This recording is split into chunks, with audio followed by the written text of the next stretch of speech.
the other thing I was going to say though, and this is more of a general question. So when it comes to an item like that, that's very much a unique item, you don't need to be getting into specifics, but I'd be curious when it comes time though to do the selling portion of it, because he's got his philosophy. That's why I say like it's an interesting comparable. How do you try to figure out what the pricing would be on something where you'd be comfortable letting it go? Like if it's a bit of a piece unique, it's a very specific thing. If you give somebody the background, it's more interesting because it's got a little bit more flavor. But how do you figure out what to price it at to make you happy with letting it go? Most items like this you would put in an auction. Sure. Okay. It would be your best interest. Sure. Now, Yeah. some items that are questionable that you wouldn't, like you're asking the price guide here, guy. So this is perfect. Um, we always look for comparables. Yeah. Something that's not NHL, but lower league related, OHA, AHL, whatever it is. And you kind of do a comparable and see what's across the board there. And you say, okay, this sold this time. And the timing is everything because 2011, this one sold in 2019. It's a big difference in collectability at that time. So back then it was worth more than it is probably today. Mm-hmm. But if it's rare enough, and this is the rarity scale, this is 9 out of 10 Sure. in rarity. Okay.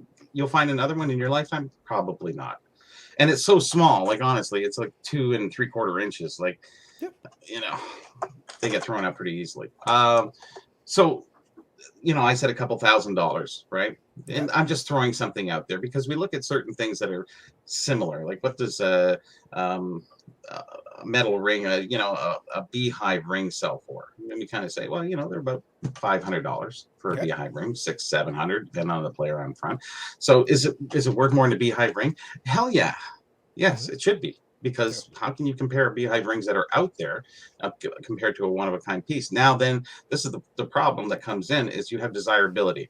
Now, how many people desire to have this? Everybody wants it, but it's the price, right? Mm-hmm. But I mean, everybody wants a beehive ring more than this because Yep. there's more people than there is that want this. Yep. But the people who want this are in the upper echelon. They're the ones who Sure. really want that nice piece. So you're So looking for the connoisseur is what you're looking for. You're looking you for are, somebody. well, Yeah. you're looking for somebody who really wants it. It doesn't just want it to have it to flip it. You're looking for the end user at this point. With Yep. beehive ring, you can whatever. So we're past the beehive ring. Then we take it into another actual piece, like a pin from another championship or an NHL championship, and then you say, okay, that one sold for like 4,500. So maybe this is half of that because it's not NHL. Okay. Then, but it's more rare. So it kind of juggles up in there. So you could probably put this anywhere between $1,500 to $3,000. That's my estimate. So when you offer it out there, you start at 3. Somebody offers you 15. You come in, you meet somewhere around 2,200, and just happy. And you don't have to be greedy about it because you Mm-hmm. pay $25 for the damn thing. Yeah. But if you find a Gretzky PSA 9 in your lawn, are you going to sell it cheap because you found it on your lawn? No. So what's the difference? No difference. So that's what I think it's worth a fairly decent. And anybody who's from Kitchener would have that much more appreciation for it. So Absolutely. that's Makes my sense. rundown on how to price things out. Because, if a week doesn't go by and I don't get 20 people asking me how much something is worth, then on Facebook, on emails, on text, it's constant all the time. What's this worth? And most people, I just say, why don't you go look on eBay because they're there. I'm a text away, but eBay's a click away. So, Mm-hmm. and you got to wait for my response. But there are some things, and I go, well, that's a tough piece. And then you juggle, and I say, what do you think it's worth?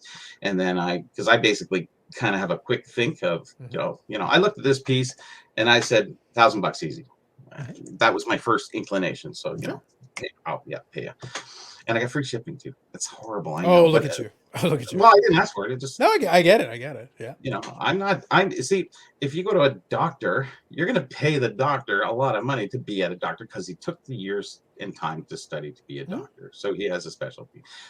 Same thing goes here. If you have that knowledge and you invested your time without getting actually any money for it, Mm-hmm. then it's, you should deserve whatever you get from it. I And think that's completely fair. Yeah. it is fair. And that's all we're looking to be. Yeah. And somebody wants something, I'm willing to pay. Somebody has a nice maple leaf thing. I don't care if you pay $10 for it. I'll give you the 500 that you want for it. I don't Mm-hmm. care. Or let's negotiate. Yeah. Because where'd you find it? How much did you pay? You're asking all the wrong questions because I'm not going to answer them properly. Like I did find him on the lawn, and and look at, I think Eric said he I think it was his. He lost one. It's unfortunate. Anyways, It really is tragic. it is, and it's green. Green and white. The Irish and Boston. They love the green. So Mm, that's these the are way it facts. goes. Yep, these are facts. But there's a One thing, whole podcast you could do on collectibles in that no, for regard. Anyway. sure.